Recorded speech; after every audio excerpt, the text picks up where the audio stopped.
Big Boss Malayalam season 7 live അപ്ഡേറ്റിലേക്കാണ് പോകുന്നത്. ഇന്ന് രാവിലെ തന്നെ അപ്പാനി ശരത്തും വൈൽഡ് കാർഡായി കയറി വന്ന ലക്ഷ്മിയും തമ്മിൽ നല്ലൊരു വഴക്ക് നടന്നിരിക്കുകയാണ്. ലക്ഷ്മി ഇന്നലെ വീട്ടിലേക്ക് കയറിയത് മുതൽ വീട്ടിൽ പലരെയും ട്രിഗർ ചെയ്യാനും ചൊറിയാനും ഒക്കെ നടക്കുന്നുണ്ട്. അങ്ങനെ ഇന്ന് രാവിലെ 7 മണി ആയപ്പോഴേക്കും കിച്ചണിലെത്തിയിട്ട് ലക്ഷ്മി പറയുകയാണ്, എനിക്ക് വിശക്കുന്നുണ്ട്, ഇവിടെ കഴിക്കാനൊന്നുമില്ലേ, ഇവിടെ കിച്ചൺ ടീം ഒന്നുമില്ലേ, ഇവിടെ ഫുഡൊന്നും എന്താണ് ഉണ്ടാക്കാത്തത്, ഇവിടെ ഗോതമ്പുണ്ടോ, റവയുണ്ടോ, തക്കാളി കാണാനില്ലല്ലോ എന്നൊക്കെ പറഞ്ഞു ഒന്നും രണ്ടും പറഞ്ഞ് അങ്ങ് കിച്ചൺ ടീമിനെ യാതൊന്നും അല്ലാത്ത രീതിയിലാക്കിക്കൊണ്ട് അവരെ മുഴുവൻ ചൊറിയാനായിട്ട് ശ്രമിക്കുകയാണ്.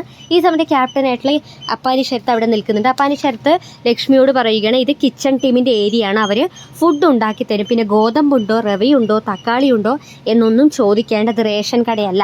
ലക്ഷ്മിക്ക് വേണ്ടി മാത്രം 7 മണിക്ക് ഫുഡ് ഉണ്ടാക്കാനൊന്നും ഇവിടെ ആർക്കും പറ്റില്ല. ഇവിടെ ഫുഡ് സെർവ് ചെയ്യുന്നതിന് ഒരു സമയമുണ്ട്, ഫുഡ് ഉണ്ടാക്കുന്നതിന് ഒരു സമയമുണ്ട്. ആ സമയത്ത് കിച്ചൺ ടീം ഫുഡ് ഉണ്ടാക്കിയിട്ട് നിങ്ങളെ അറിയിക്കുന്നതായിരിക്കും. നിങ്ങൾ നിങ്ങളുടെ സെക്ഷനിലെ ജോലികൾ മാത്രം ചെയ്യുക, കിച്ചൺ ടീമിനെ കയറിയങ്ങ് ഭരിക്കണ്ട എന്ന് പറഞ്ഞുകൊണ്ട് നല്ല രീതിയിൽ തന്നെ ആ ഒരു പ്രശ്നത്തെ സോൾവ് ചെയ്ത് വിടുകയാണ്. അതായത് ആ ഒരു സിറ്റുവേഷൻ നല്ല രീതിയിൽ തന്നെ ലക്ഷ്മി ഹാൻഡിൽ ചെയ്തിരുന്നു.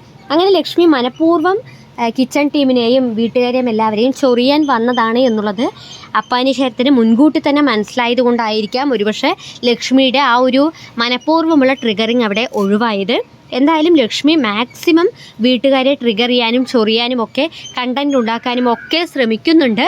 ഓരോരുത്തരെയായിട്ട് കയറി ചെന്നങ്ങ് ചൊറിയാൻ ശ്രമിക്കുകയാണ്. ഇന്ന് രാവിലെ ഷാനവാസിനെയും മറ്റൊരു രീതിയിൽ ചൊറിയുന്നുണ്ടായിരുന്നു.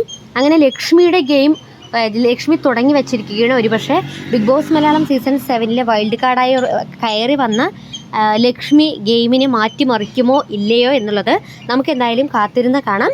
ലക്ഷ്മി അത്യാവശ്യം നല്ല രീതിയിൽ ചൊറിയുന്നൊരു ക്യാരക്ടറാണ്, അല്ലെങ്കിൽ ചൊറിയുന്നൊരു ഗെയിമാണ് ഉണ്ടാക്കിയെടുക്കാൻ പോകുന്നത് എന്നുള്ളത് ലൈവ് കണ്ട ഏതൊരു പ്രേക്ഷകർക്ക് മനസ്സിലായിട്ടുണ്ടാകും അല്ലേ. അപ്പോൾ എന്തായിരിക്കും ബിഗ് ബോസ് മലയാളം സീസൺ 7 ഇനി സംഭവിക്കാൻ പോകുന്നത്? കൂടുതൽ ലൈവ് അപ്ഡേറ്റുമായി നമ്മൾ വീണ്ടും കൂടി ചെയ്തേക്കും.